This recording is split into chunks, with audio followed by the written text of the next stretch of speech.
Next, we have the rogues, the sneaky, stealthy little devils. The rogues can wreak havoc in the battlegrounds of Azeroth, as well as in the instances and dungeons located throughout as master damage dealers. That's all they do, is they do melee damage.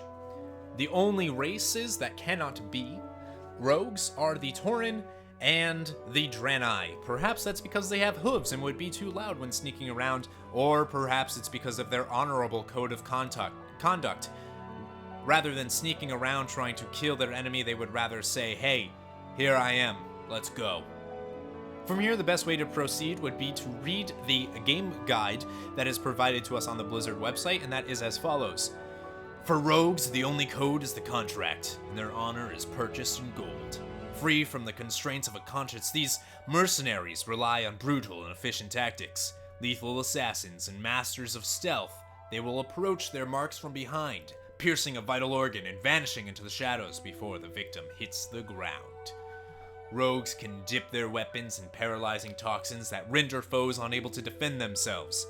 These silent stalkers wear leather armor so they can move unencumbered, ensuring that they land the first strike. With the rogue's poisons and speed, the first strike is often the last step before the killing blow. Now, I actually disagree with what is offered to us with the quote that the only code is the contract and their honor is purchased in gold. That's actually not technically true entirely, and I'm surprised that that's actually what Blizzard says. We've seen in-game examples of where that's just not the case. Now, however, I would say that's true with the lore of one race in particular, and that is the Goblin. The Goblins have always been. Their honor is literally purchased in gold. This is a race that willingly sold themselves into slavery. They're not the most honorable race ever, actually. The fact they're even with the Horde is questionable.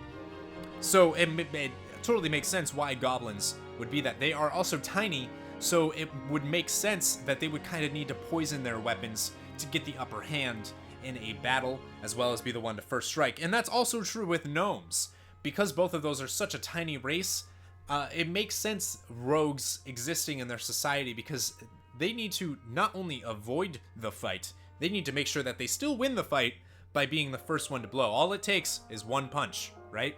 That's all it takes. Whoever hits first can win. One of the other races that we'll talk about is the Worgen. Now, Worgen, from a lore point of view, rogues, they were humans before, so it just makes sense that they had criminals, that they had assassins, that they even had spies in their governments and other things like that. So it totally makes sense why Worgen can be rogues, and turning into wolves just kind of helps them be a little more sneaky. The Pandaren. The Pandaren rogues are slightly different than the rogues that other races have, in that I highly doubt, in the lore that I've read and researched for this particular video, I highly doubt that there are many Pandaren who are only in it for the contract, whose honor is purchased in gold. I highly, highly doubt it, because they have always been staunch defenders of their home. Their rogues are the Shadowpan. The Shadowpan is this elite force that protects from the Shah, from the Mantid, and from other exterior things advancing, and perhaps within themselves as well. Perhaps a panda, for some reason, is trying to gain control. The Shadowpan would probably step in and make sure that it's not even an issue anymore.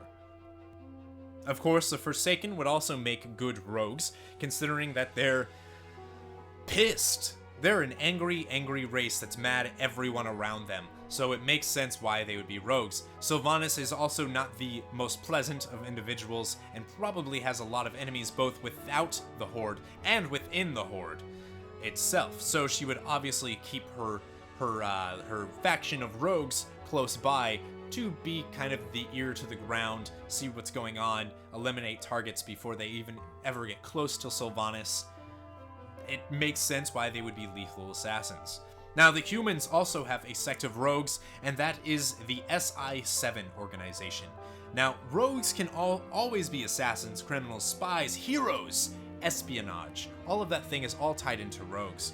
And humans absolutely have a military sect in the alliance itself called the SI7 organization, which dabbles in politics, which dabbles in high risk targets and other things like that. So Again, totally makes sense that those are the races that rogues make the most sense in. Orcs doesn't really make sense in my mind because they are an honor. They're an honor-bound race. I don't know why a rogue would sneak around, why an orc would sneak around to win their battles when they can just punch them in the face.